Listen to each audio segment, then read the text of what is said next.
এই তো কল্যাণীর SBF cinema হলে আমরা সাইয়ারা মুভিটা দেখতে এসেছিলাম। তো টিকিট কেটে চলো ভেতরে ঢোকা যাক। এই যে ভেতরে ঢুকে গেছি।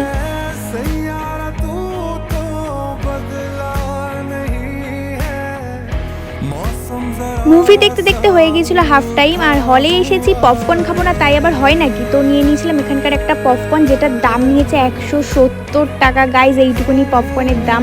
এখানে প্রত্যেকটা খাবারেরই প্রচুর দাম ছিল। যাই হোক, তো মুভি দেখা আমাদের হয়ে গেছে, আমরা বেরিয়ে পড়েছি। আর মুভিটা নিয়ে তো জাস্ট কোনো কথা হবে না, আমাদের অসম্ভব সুন্দর লেগেছে।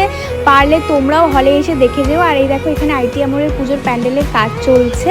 আমরা এবার বাড়ির দিকে রওনা দিলাম। যেতে যেতে কল্যাণীর নিউ আমরে একটু দাঁড়িয়েছিলাম, যেহেতু ওখানে কিছু খাওয়া হয়নি সেরকম, তাই নিউ আমর থেকে কিছু খাবার নিয়ে। ভিডিওটি ভালো লাগলে লাইক এবং সাবস্ক্রাইব করতে কিন্তু ভুলো না। টাটা।